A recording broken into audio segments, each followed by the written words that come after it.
말씀을 나누기 전에 먼저 여러분에게 한 가지 질문을 해보고자 합니다. 여러분 혹시 매일 살아가는 삶 가운데서 기적은 얼마나 일어나고 있습니까? 혹시 여러분이 생각하기에 나는 기적이라는 것이 그렇게 많이 일어나지는 않거나 또는 아예 기적이라는 것은 나와는 상관없는 것이야 라고 생각하시는 분도 있습니까? 그렇다면 왜 다른 사람들은 기적이라고 말하는 그 기적이 다른 사람에게는 잘 일어나는데 나에게는 왜 다른 사람과 상관없이 기적이 일어나지 아니하고 그 기적은 나와는 상관없는 다른 사람들의 세계의 일로 여겨질까요? 나에게는 기적이 아예 관계없는 것일까요? 그렇다면은 제가 이 대학원을 다닐 때 이 수업 중에 한 과목이 포스트 모던 시대의 교회라는 과목이 있었습니다. 제가 전에 한번 말씀드렸던 것 같은데 이 포스트 모던 시대의 교회라는 교수님이 첫날 강의에 첫날 딱 들어오자마자 딱 하는 말이 우리나라에는 더 이상 성령 역사가 없습니다. 딱 그러는 거예요. 그러면서 그 다음 말이 이제는 우리나라에는 성령이 필요가 없습니다. 그 말까지 등다서 같이 하는 겁니다.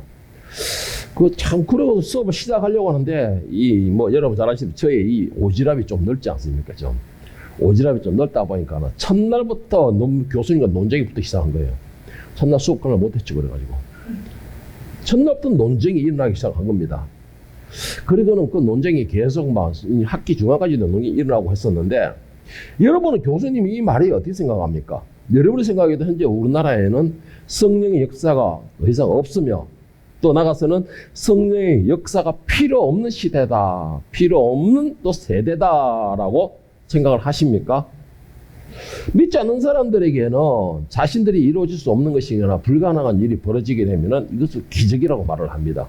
기적이라고 말을 하고 또 그것이 기적을 또 사람들은 소망을 하고 기다리기도 하죠. 그런데 최소한 믿음을 가졌다는 이 자리에 있는 저와 여러분들만큼은 이것을 기적이라고 넘기면 조금 곤란한 문제가 생긴다라는 것이에요. 왜 이것이 기적이라고 말을 하면 곤란한 문제가 생기느냐? 이 기적이 세상 사람들은 기적이라고 말하는 이것은 우리에게는 하나님의 사랑이고 은혜라는 것입니다. 하나님께서 지금 이 순간 무더워서 우리가 더위에 쩔쩔매면서 이렇게 참아가면서 있는 이 시간에도 하나님은 우리를 위해서 일하고 계신다라는 것이에요. 그 일하시는 결과가 바로 세상 사람들이 말하는 기적이라는 것이죠. 그렇다면 우리에게는 그것이 뭘까요? 기적일까요? 아니에요. 우리에게는 그것이 하나님의 사랑이며 은혜라는 것입니다. 그것은 믿지 않는 사람들에게만은 그게 기적이 되는 것이죠. 그 믿는 크리스천들에게는 그것이 기적이 아니고 감사할 일이라는 것이죠. 감사할 일. 이 이스라엘 백성들을 가만히 보면은 좀 무감각하다고 할까요? 아니면은 좀 얼굴이 뻔뻔하다고 할까요? 그런 생각을 많이 받게 되는데 이스라엘 백성들은 이 애굽에서부터 시작해서 그들의 모든 생활 자체가 기적의 삶이었습니다. 그 이유는 뭐냐면 애굽에서 이들은 하나님께서 10가지 재앙을 그들이 보는 앞에서 일으키셨습니다. 그리고 첫 번째, 두 번째, 세 번째는 이스라엘 백성도 같이 겪었어요. 왜 그랬을까요? 왜 3가지 재앙을 같이 겪었을까요? 400년이라는 아브라함 이후로 해가지고 이삭과 야곱이 애굽에 들어가고 그 후로부터 있어 430년의 시간 동안에 이들은 자유롭게 평화롭게 살아왔어요. 그러면서 하나님을 몰랐어요. 잊어버렸어, 이 사람들은. 그냥 아브라함의 하나님, 이삭의 하나님, 야곱의 하나님을 알 뿐이지 그들의 하나님을 몰랐다는 것이죠. 그래서 하나님께서는 첫 번째, 두 번째, 세 번째에 그 재앙을 이스라엘도 같이 겪으면서 이 재앙은 오직 전능하신 하나님으로부터 나온다라는 것을 이스라엘에게도 깨닫게 하기 위하여서 하나님 자신을 나타내기 위해서 그 3가지 재앙을 일으켰습니다. 그런데 4번째부터 시작해서 10번째까지 재앙은 이스라엘과 애국과는 철저하게 분리를 시키시게 됩니다. 철저하게 분리시키시면서 애굽에는 재앙을 당하게 하시고 같은 공간에 있는 이스라엘에게는 재앙을 피하게 하셨습니다. 면하게 하셨어요. 출애굽기 8장 22절 23절에 보면 그날에 나는 내 백성이 거주하는 고센 땅을 구별하여 그곳에는 파리가 없게 하리니 이로 말미암아 이 땅에서 내가 여호와인 줄을 내가 알게 될 것이라. 내가 내 백성과 내 백성 사이를 구별하리니 내일 이 표징이 있으리라 하셨다 하라 하시고 분명하게 말씀하시기를 파리 장이라 주되 애굽과 이스라엘 백성들이 있는 고센 땅에는 분리를 시키겠다. 왜? 이로 말미암아 이 땅에서 내가 여호와인 줄을 네가 알게 하리라. 하나님인 것을 나타내기 위해서라는 것이에요. 그리고 9장 6절 7절에도 보면 이튿날에 여호와께서 이 일을 행하시니 애굽의 모든 가축은 죽었으나 이스라엘 자손의 가축은 하나도 죽지 아니한지라. 바로와 사람을 보내어 먼저 이스라엘 가축은 하나도 죽지 아니하였더라. 같은 공간에서 풀을 먹였어도 애굽의 가축들은 다 죽어버렸지만 이스라엘 가축들은 살리셨다라는 겁니다.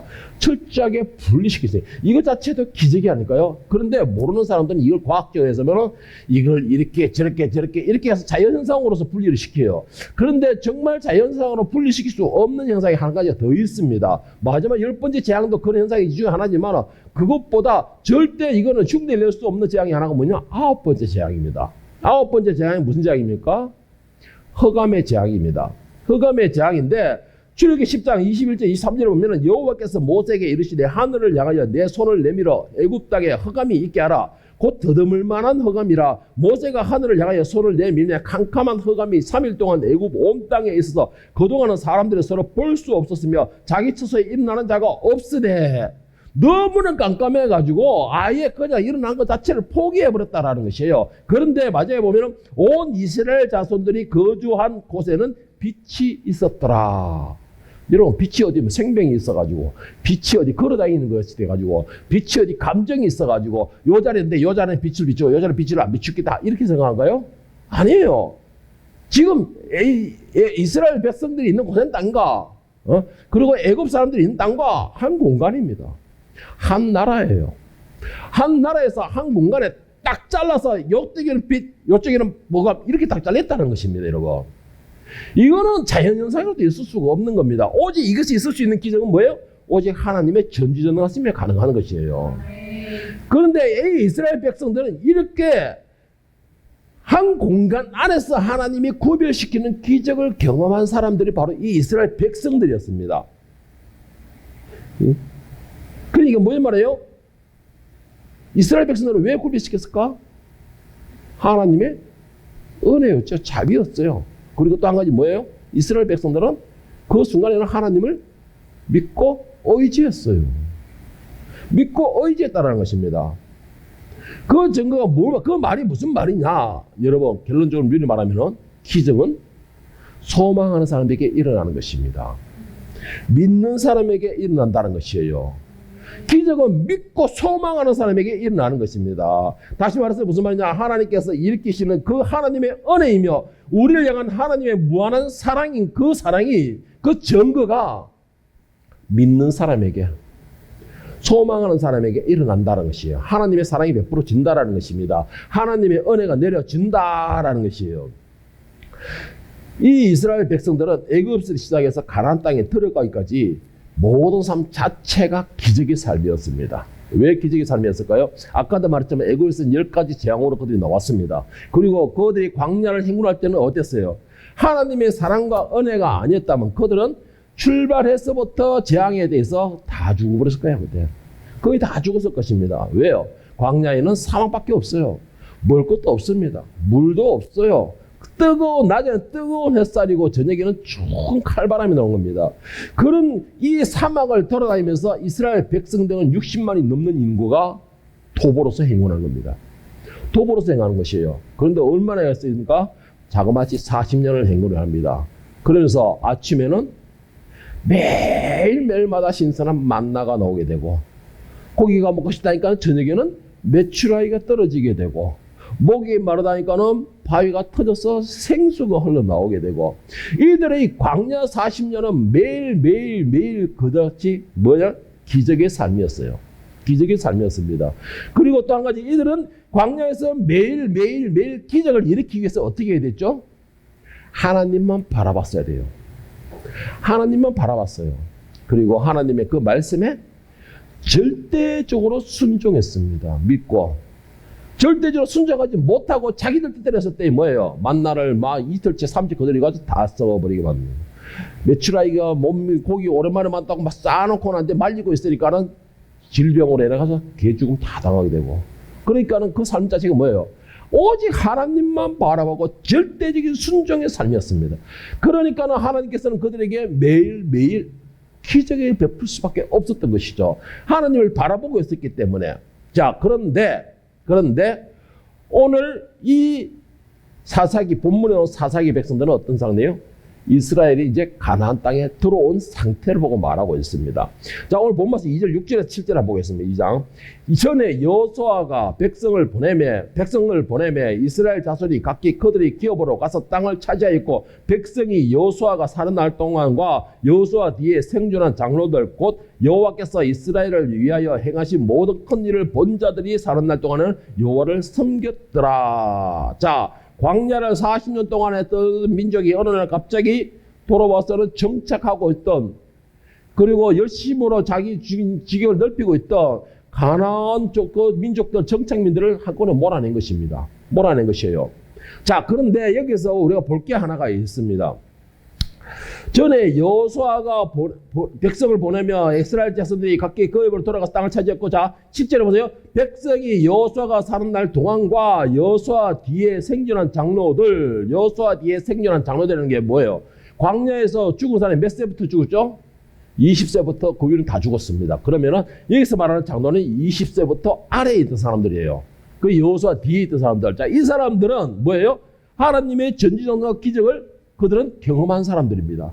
본 사람들이에요. 자기들의 부모들이 하나님의 저주를 받아서 책망당하고 죽음당하고 이런 것을 자기 눈으로 봤던 사람들이라는 것이죠. 그게 무슨 말이야? 하나님이 살아계시고 간섭하시고 전지전능하심을 자기들 눈으로 확인했던 사람이라는 거죠. 이들이 살 동안은 여호와를 섬겼더라라고 했습니다. 자, 그런데 이들이 가나안 땅에 들어와서 정착민들을 내려볼 때 어떻게 했어요? 좋은 말로 우리가 이게 살아야 되겠으니 하나님께서 이게 주신 세상이니 당신들 이제 돌아가 주시오, 떠나가 주시오, 이렇게 해서 자리했습니까? 아니에요. 하나님의 명령으로 가는 곳마다 전쟁을 벌였습니다. 전쟁을 벌리되 그냥 벌였습니까? 아예 초토화를 만들어버리는 전쟁을 벌였던 겁니다. 자기들이 그 기존에 있던 정착민들이 있던 모든 것을 다 무너뜨리고 생명을 다 말살시키는 그런 전쟁을 일으켰다는 거예요. 그것이 어떻게 가능할까요? 이들은 그 전쟁도 오직 기적의 전쟁이었습니다. 하나님께서 항상 먼저 싸우셨어요. 그래서 이스라엘은 가나안 땅이라는 그 어마어마한 땅을 정복하는 동안에 정말 사소한 자기들이 범죄로 인한 아간 같은 그런 범죄로 인한 그런 죄가 아닌 이상 극소수의 희생으로 가나안 땅을 정복하게 되는 겁니다. 여러분, 전쟁에서 극소수의 전쟁을 일으켰다는 게 그게 가능한 일일까요? 아니에요. 특히 이스라엘은 무기도 없었습니다. 오직 그냥 가라 와라 와 하는 것밖에 없었어요. 그런데도 그들은 극소수의 희생으로 가나안 땅이라는 어마어마한 땅을 정복하는 역사가 일어났던 것입니다. 자, 그런데 우리가 본문 말씀 6절 7절을 말씀에 가보면 뭔가 찝찝한 말이 하나가 있을 거예요. 대목이 좀 찝찝한 미련을 남기는 그런 말씀이 있는데 7절 말씀을 다시 한번 보겠습니다. 여호수아가 사는 날 동안에 여호수아가 뒤에 생존한 장로들 곧 여호와께서 이스라엘을 위하여 행하신 모든 큰 일을 본 자들이 사는 날 동안에 여호와를 섬겼더라. 이 뭔가 좀 찝찝하지 않으세요? 뭔가 좀 뒤끝이 뭐가 있는 것 같고 찝찝한 것 같은데, 자, 여러분 이 말씀을 잘 의미를 분석해 보면 이런 말이 돼요. 이 광야에서 오직 하나님만 바라보고 하나님의 기적만 봤던 사람들이 살았을 동안에 이 말인 것입니다. 이 말인 것이에요. 하나님의 기적을 경험했던 사람들, 하나님의 전지전능하심을 직접 눈으로 봤던 사람들, 이 사람들이 사는 동안에 이 말인 것입니다. 그러면은 뭐가 좀 이상하잖아요. 그럼 이 사람들이 죽었잖아요. 어차피 다 죽었다 했잖아요. 자, 죽거나 뭐 그럼 이 사람들은 어떻게 되는 거예요? 그러면 남은 사람들은 어떻다는 거예요? 결론적으로 보면은 가나안 땅으로 들어와서 태어났던 자손들 같은 경우는 여호수아와 그 장로들이 행했던 하나님에 향한 사랑, 믿음과 그 섬김과 그리고 그에 대한 순종에 대한 것을 이들은 내가 볼 때는 그래요. 내가 볼 때는 흉내만 냈다 이 말이 되는 겁니다. 흉내만 냈다 이 말이 되는 것이에요. 살았을 동안에는 여호와를 섬겼더라 이 말은 그 장로들이 섬겼더라 이 말인 것이에요. 장로들이. 그런데 그 장로들이 지금 죽어버렸다라는 것이에요. 그게 어떻게 될까요? 자, 18절을 본 말씀 8절 10절에 한번 보겠습니다. 여호와의 종 눈의 아들 여호수아가 110세에 죽음에 무리가 그의 기업의 경내에 에브라임 산지가 가산 북쪽 딥나 헤레스에 장사되었고 그 세대의 사람은 다 그 조상들이 들어갔고 그 후에 일어난 다른 세대는 여호와를 뭐예요? 여호와를 알지 못하며 여호와께서 이스라엘 위하여 행하신 일도 알지 못하더라. 자, 이 말씀은 매일매일 오직 여호와만 바라보면서 하나님의 은혜를 사모하며 그 은혜를 누리며 그 은혜에 의해서 살던 정인들이 다 죽었다. 다 죽었다. 다 죽었다. 그리고 난 뒤에 어떻게 되는 거예요? 그 다음에 어떻게 되는 거예요? 그 후손들의 삶은 그렇다 이 말인 거예요. 그렇다 이 말인 거예요. 매일매일 광야 40년 동안 살면서 하나님이 이동하라고 하면 이동하게 됐고 정착하라고 하면 머물게 됐고 천막을 치라하면 천막을 짓고 아침에 가서 만날 거두어서 먹으라 하면 만날 거두고 매일 하나님의 인내심에 따라서 살았던 사람들, 목이 마를 때 반석을 쪼여 생수를 꺼내줘서 마시게 했던, 살았을 때 생명을 연장시켰던 그 모든 사람들, 말 그대로 삶의 체험을 했던 사람들은 여호와를 열심히 섬겼다는 것이죠. 의지했다는 것입니다. 그렇기 때문에 그들은 광야에서 매일매일 기적을 일으킬 수 있었고 기적의 삶이 자신들의 삶이 되었다라는 거예요. 그런데 가나안 땅은 어떤 땅이죠? 가나안 땅은 하나님이 약속하신 젖과 꿀이 흐르는 땅입니다. 젖과 꿀이 흐르는 땅이에요. 광야에서는 오직 하나님만 바라봐야지만이 그들이 먹고 살 수가 있었습니다. 하나님만 바라봐야지만이 그들이 목마름을 갈증을 해결할 수가 있었어요. 그런데 가나안 땅에 들어오니까는 먹을 게 지천에 늘려버렸어. 마실 게 사방에 다 있어. 생수도 나와. 매일매일 하나님이 쏟아주는 그것을 필요가 없어지게 된 것이에요. 가나안 땅에 온 사람들은 이게 무엇 뜻이냐? 기적은 아버지 세대에서만 일어났던 기적이라는 것이죠. 광야에 있던 광야 세대에만 필요했던 기적이라는 것입니다. 기적은 그들에게만 필요했던 것이 기적이라는 것이에요. 그러면 가나안 땅에 들어왔던 후손들은 어떻게 했냐? 자기들은 굳이 기적이 필요하지 않다라는 계산이 있는 거예요. 기적이 필요하지 않다라는 것입니다. 그렇기 때문에 아버지들은 매일 하나님을 바라보고 그 말씀을 듣고 순종하며 그 말씀에 경청하고 따라갔지만 가나안 땅에 왔던 후손들은 굳이 그래야 필요가 없었던 것이에요. 굳이 그래야 필요 없었던 것입니다. 그러니까는 뭐예요? 기적이 구할 필요가 없었다라는 것입니다. 이스라엘의 아버지들이 다 죽고 여호와를 알지 못하더라. 다 죽고 나니까 여호와를 알지 못하더라. 매달릴 필요가 없었더라. 다시 한번 제가 말씀드리겠습니다. 기적은 아버지들에게만 일어나는 것이 아니에요. 기적은 광야에서만 일어나는 것이 아닙니다. 기적이라는 것은요, 이스라엘 가나안 땅에 있는 이스라엘 백성들도 기적이 일어나야 돼요. 왜? 그 땅은 비가 흡수되는 땅이에요. 그 말은 무슨 말인지 아십니까? 하나님이 때에 따라 이른 비와 늦은 비를 내려주어야지만 자신들이 수확을 할 수 있는 것이고 물을 마실 수 있는 것이에요. 그 때에 따라 맞춰줄 때 그 땅은 젖과 꿀이 흐르는 땅이 되는 것입니다. 그런데도 이들은 아버지들이 베풀어줬던 그 은혜에, 그 기적에, 그 열심에 이루었던 것을 그냥 취하게 된 것이죠. 그냥 누리게 된 것입니다. 후손들은 당연히 그냥 평안을 누리게 된 것이다 라는 것이죠. 자신들이 하나님과의 관계를 이루면서 자신들이 삶에서 새로운 기적을 일으키려고 하기보다는, 자신들이 기적이 가운데서 기적의 주인공이 되려고 하기보다는 아버지들이 이루는 것을 그냥 그것만 누리기만 하더라도 풍족한데 내가 왜 굳이 기적이 필요하냐? 왜 굳이 기적이 필요하냐? 여러분, 저는 이렇게 말씀드리고 싶습니다. 모든 일이 형통하십니까? 모든 일이 잘 되고 있습니까? 모든 곳에 세워지고 있습니까? 이럴 때일수록 안심하고 더럽지 마십시오. 이럴 때 평안하다 하지 마십시오. 때로는 작은 시련이나 환난이나 연단이요, 나를 주님과의 관계를 더 돈독하게 만드는 원인이 되기도 합니다. 아무 일도 없고 아무런 현상도 없고 그럴 때에 여러분 두려워하십시오. 그때는 두려워하십시오. 잘못하면 내가 사망의 거리로 들어가는 계기가 되게 되는 것입니다. 로마서 5장 3절에 4절에 보면 바오사도 이렇게 말을 하고 있습니다. 다만 이뿐 아니라 우리가 환난 중에서도 즐거워하는 이는 환난은 인내를, 인내는 연단을, 연단은 소망을 이루는 줄 압니다. 작은 인내와 연단은요, 우리에게 오히려 소망을 준다는 겁니다. 소망이 뭐예요? 기적을 소망한다는 것입니다. 작은 인내와 연단과 환난은 오히려 우리가 하나님을 더 바라보게 만드는 것입니다.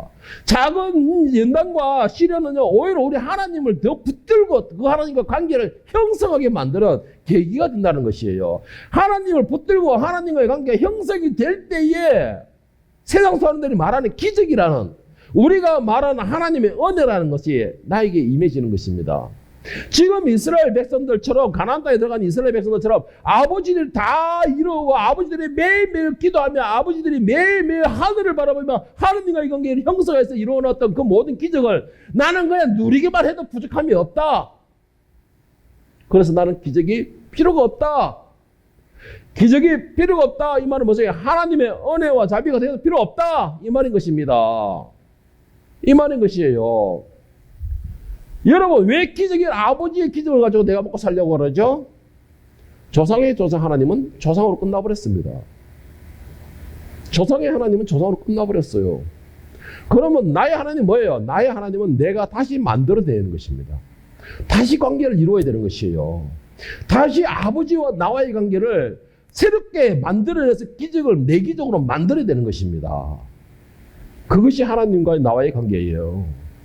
그런데 지금 이스라엘 백성들, 가나안 땅에 들어갔던 이스라엘 백성들은 아버지의 은혜를 그대로 잊고 안일한 자세가 되었어요. 하나님을 알지 못하더라. 하나님을 찾지 않았다는 것이에요. 찾지 않았다는 것입니다. 그래서 바울 사도가 말하는 것이 뭐예요? 작은 연단이나 작은 시련 같은 경우는 나의 오히려 세워지는데 도움이 된다라는 겁니다. 소망을 갖는 데 도움이 된다라는 거예요. 하나님을 더 가까이 하게 되는 원인이 된다 이 말인 것이에요. 환난이나 고난이 결코 나를 넘어지게 하거나 버림받게 하는 것이 아닙니다, 여러분. 이거를 잘못 생각하게 되면 하나님이 왜 나를 미워하십니까? 라고 말을 하는데, 그거는 하나님이 더 사랑하기 때문에 연단을 주시는 것이에요. 왜 연단이요? 그 사람은 뭔가 했던 기적의 순간, 하나님의 은혜의 순간, 하나님 살아 역사하신다는 것을 깨닫고 경험하게 하기 위해서인 것이에요. 여러분, 기적이라는 게 뭐예요? 내가 절망 가운데서 살아날 때 기적이라는 것이죠. 절망에 빠지지 않는다면 기적이 일어날 이유가 없잖아요. 그렇잖아요. 내가 어려운 가운데서 세워질 때의 기적인 것이잖아요. 그 어려움을 겪지 않는다면 기적이 필요가 없잖아요. 그거 똑같은 것입니다, 여러분. 이 야고보서 1장 2절 4절에서 본 말하기 뭐냐? 내 형제들아, 너희가 여러 가지 시험을 당하거든 온전히 기쁘게 여기라. 이는 너희 믿음의 시련이 인내를 만들어내는 줄 너희가 알미라. 인내를 온전히 이루라. 이는 너희로 온전하고 구비하여 조금도 부족함이 없게 하여 함이라. 왜 기적을 소망하지 않죠? 기적을 소망하지 않는다는 건 하나님의 은혜를 소망하지 않는다는 것입니다. 여러분, 하나님 필요가 없습니까? 매 순간마다 하나님이 여러분을 향해 일하지 않으신다면 여러분들은 살아갈 수가 없습니다. 이스라엘 백성들이 60만이 넘는 인구가 광야를 다 건넜습니다. 다 건넜어요. 1세들은 물론 자기들의 죄악으로 인해서 그들이 모두 수명대로 살다가 광야에 죽었지만 어쨌든 60만에 예굽에서 나왔던 인구들이 60만의 인구가 다시 가나안으로 들어갔어요. 40년 동안을 도보로 걸면서, 그것도 사막길을 건너면서 매일 하나님의 은혜, 세상 사람들이 말하면 기적이라 일어났던, 기적이 아니고서는 일어설 수가 없는 것입니다. 그렇지 않으면 낮에 뜨거운 햇살에 다 타 죽었을 것이고, 밤에 차가운 그 바람에 다 얼어 죽었을 것이고, 그 광야에 그 메마른 모래밭에서 다 목말라 죽었을 것이고, 굶주려 죽었을 것이고, 지금 저 정도 지방에서는 그렇게 세상이 지금 일어나고 있지 않습니까? 지금은 과학이 발달해가 문화가 발달해가 지원을 해주는데도 굶어 죽는 사람이 그렇게 많다고 그러잖아요. 더우셔서도 그런데 이 사망에 오직하겠습니까? 그 매일매일이 기적 역사 일어나려면 어떻게 돼요? 우리가 사막으로 광야에 있어야 돼요. 광야에 있어야 되는 것입니다. 그런데 광야에도 안 있으면서 기적을 소망한다. 하나님 필요 없는 것이에요. 하나님 필요 없다는 말과 같은 것이에요. 여러분, 또 더 심각한 게 뭔지 아십니까? 모세가 죽기 전에 이스라엘 백성들이 가나안 땅에 들어가면 어떻게 될 것이라는 걸 예언을 했습니다. 가나안 땅에서 땅을 분배하고 여호수아가 죽기 전에도 이스라엘 백성들 그 후손들이 어떻게 될 것인가를 예언을 했어요. 그리고 그 예언의 소리를 장로들과 아버지들은 모두 들었습니다. 그러면 어떻게 될까요?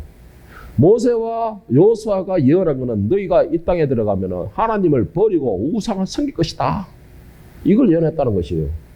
그렇다면 아버지들은 나의 사랑하는 자녀들이 끝까지 하나님을 붙들고 하나님의 은혜를 입으면서 그 기적의 삶이 계속 이어갈 수 있도록 그들에게 하나님의 살아계심을 증언했어야 되는 것이에요.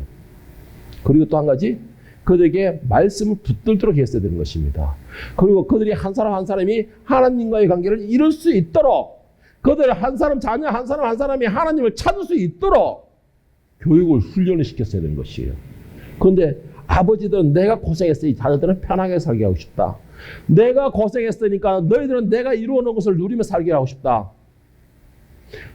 모든 부모들의 생각이죠.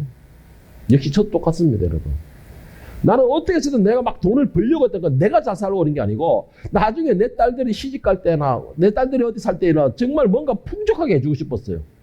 그리고 나는 시골집에 가가지고 조그만 초막집 사고 살고 싶었고, 내가 돈을 보고 싶었던 이유는 그거 하나였습니다. 이거는 모든 아버지들의 공통된 생각이란, 물론 이제 예외 아버지도 있을 것입니다. 뭐 예외된 아버지도 있을 건데, 이런 현상은요, 부모님들의 공통적인 생각이라고 저는 봅니다. 이 이스라엘 백성의 아버지도 똑같았어요. 그런데 여러분, 중요한 게 뭔지 아세요? 핵심은 그 생각이 자녀들을 죽이게 된 것이에요. 그 생각이 자녀들을 죽이게 된 것입니다. 평안하다, 평안하다, 이제 나는 부족함이 없다, 누리면 된다라고 하니까는 정작 가장 생명이 되는 하나님을 붙들 줄을 몰랐던 것이에요. 자기들이 이제 일할 것을 모든 것을 긴장감을 놓아버리니까 하나님도 같이 놓아버린 것입니다. 같이 놓아버린 것이에요. 고린도 10장에 12절을 보면은 우리 지연이가 가장 지금 마음에 새겨두고 있는 그런 단어가 가슴에 나옵니다. 뭐냐? 그런즉 성질로 생각하는 자는 넘어질까 조심하라. 내가 이제는 평안하다, 누릴 수 있다, 이제는 조금 자리를 잡았다 할 때에 넘어질까 조심하라는 것입니다. 기적을 소망하는 것도 중요하지만 기적이 내게 일어날 수 있게끔 만들어야 되는 것이에요. 기적이 아버지들에게만 있던 것이 아닙니다. 기적은 저 가난한 사람에게만 있는 것이 아니에요. 기적은 아파가지고 오늘 하는 사람에게만 있는 것이 아닙니다. 오늘 이 자리에 있는 여러분에게도 기적이 필요하다는 것이죠. 기적이 절대적이라는 것입니다. 뭐예요? 지금 살아있는 것 자체가 기적이라는 것이죠. 이 무더위 자체에서, 이 무더운 데서 많은 사람들이 무더위에 더위에서 열사병으로 떨어져가 병원에 실려가고 죽고 하는데도 우리는 좀 덥다라고 할 정도로, 짜증만 날 정도로 건강을 유지하고 있다는 겁니다. 감사해야 될 기적이에요, 이거는. 오늘도 우리가 입맛이 없어가 다들 그러는데도 우리는 그래도 맛있게 먹은 거에 대해서 이것 또한 기적인 것이에요. 기적은 내가 만들어내는 것입니다, 여러분. 그것이 뭘 의미하느냐? 하나님의 은혜와 사랑은 내가 찾는 것이에요. 왜? 하나님은 우리를 향해서 계속 은혜를 베푸시고 계십니다. 하나님은 우리를 향해서 늘 사랑을 베풀고 계세요. 하나님은 우리를 향해서 늘 일하고 계십니다. 그런데 오늘 이스라엘 백성들처럼 아버지가 해놓은 것을 받으니까는 이것이 당연한 것처럼 누리고 있는 것이에요. 그런데 어려움에 있어 본 사람은 이것이 얼마나 소중한가를 알게 되는 것입니다. 내일이라고 없는 사람들은 내일에 대한 소망이 얼마나 소중한가를 안다고 그랬어요. 오늘 걷지 못하는 사람은 걷는 것이 얼마나 소중한 것을 안다고 그랬습니다. 그와 같이 여러분 자신이 정말 환난에서 일어나고 환난에서 모든 것을 여러분들이 견디기 원한다면요, 오늘 이 시간에 주어진 이것을 기적이라는 순간을 갖다가 감사하며 누리십시오. 여러분들이 환난을 이기고서 여러분이 견디고서 세워진 역사가 일어나려고 한다면요, 오늘 이 시간에 주어지고 있는 기적, 이 누리고 있는 기적에 대해서 하나님의 은혜에 대해서 감사하시기를 바랍니다. 그럴 때에 여러분의 삶이 기적의 삶이 될 수가 있는 것입니다. 이 자신들에게 이 고생을 자녀들에게 물려주지 않으려고 평안만 주었던 이 이스라엘의 아버지 세대, 광야 세대, 자신들은 막 이 광야에서 자기들 떠돌이 생활을 안 하고 이제 정착해가지고 이제는 자신들의 삶을 살게 해주고 싶고 자신들 땅을 누리게 하고 싶던 생각했던 이 이스라엘 광야 시대의 사람들, 결국은 그들에게 평안을 자신들에게 물려준 결과가 어떻게 된 줄 아십니까? 오늘 2장 11절 12절을 보면 이스라엘 자손이 여호와의 목전에 악을 행하여 바알을 섬기며 애굽 땅에서 그들을 인도하여 내신 그들의 조상의 하나님 여호와를 버리고 다른 신들 곧 그들의 주위에 있는 백성들의 신을 따라 그들에게 절하여 여호와를 진노하게 하였으니 그 결과가 침략을 당하고 끌려가고 빼앗기고 또 종으로 끌려갔더라. 결국은 아버지들이 물려준 게 뭐예요? 하나님의 은혜와 기적을 물려줬습니까? 아니요. 재앙을 물려줘 버렸어요. 재앙을 물려줘 버렸습니다. 그리고 그 자녀들은 뭐예요? 아버지들의 풍요로움을 누리면서 나는 이제 부족함이 없다라고 했던 그들이 결국 하나님의 기적이 절대적으로 필요한 순간이 되어버렸던 것입니다. 왜 이런 미련한 짓을 하죠? 여러분, 시대가 변하고 과학이 발달하고 생활이 편하게 되었다 해서 기적이 없는 것이 아니라 생활이 편하고 과학이 발달하고 모든 삶이 풍요로워지는 것에 의해서 기적을 소망을 하지 않게 됐다라는 것입니다. 그러니까 아까 대학원 그 교수님이 하신 말씀이 오늘날에는 더 이상 성령의 역사가 필요가 없습니다. 성령의 역사가 일어나지 않습니다가 아니고 오늘날에는 모든 것이 다 완벽하게 되다 보니까 성령의 역사를 구하지를 않는 것이에요. 성령의 역사에 대해서 우리가 감사할 줄을 못하라는 것입니다. 아무리 과학이 발달되고 우주시대가 된다 하더라도 하나님의 역사는 분명히 일어나야 됩니다. 그래야 우리가 살 수가 있습니다. 살 수가 있는 것이에요. 그런데 우리는 그것을 인정하지를 못해요. 그냥 내 육신이 편하면 편하다는 것이고 살고 그것으로 인해 방탕으로 빠지고 그것으로 인해 멸망으로 빠지고 그것으로 인해 결국 스스로를 영원한 지옥으로 빠뜨리는 것이죠. 마지막으로 제가 제 딸과 함께 저녁에 운동하면서 나눈 대화를 잠깐 이야기를 하면서 이 말씀을 정리하고자 합니다. 제가 어느 날 큰 딸과 제가 운동을 하면서 이런 대화를 나눴어요. 나는 요즘에 좀 불안타 이런 말을 했어요. 뭐가요? 내가 하느님마다 우리 가족들이 하느님마다 너무나 잘 되고 이 집 정리도 이상하게 막 너무나 형통하게 돼버리고 너희들이 세워지고 하니까는 이게 내가 혹시나 잘못해가지고 이게 나태해지고 내가 또 이게 안착하고 깨어질까 싶어서 불안하다. 하나님의 은혜를 내가 잘못 누리게 되면 이게 사탄의 올무에 걸려들 수가 있다라고 했습니다. 그래서 이렇게 잘 되어지고 세워지고 모든 우리 식구들이 잘 되어지는 거 보고 나는 좀 불안하다. 이런 말을 제가 한 적이 있습니다. 물론 이것이 불안하면서 누리지 못하는 것도 하나의 문제가 됩니다. 그런데 불안하면서 더 겸손한 자세를 갖는다면요. 더 큰 은혜를 받을 준비가 되었다는 것입니다. 여러분, 잘 되고 있습니까? 편안합니까? 선줄로 생각이 됩니까? 더 겸손하시길 축복합니다. 겸손할 때에 그 기적은 계속 이어지는 것입니다. 내가 더 겸허한 자세를 가지고서 하나님의 관계를 계속 붙들고 있을 때에 그 기적, 그 하나님의 은혜는 계속 유지가 되어지는 것입니다. 이 자리에 있는 저와 여러분은 세상에 주는 평안보다 하나님께서 주시는 영원한 평안과 기적을 소망할 수 있기를 축복합니다.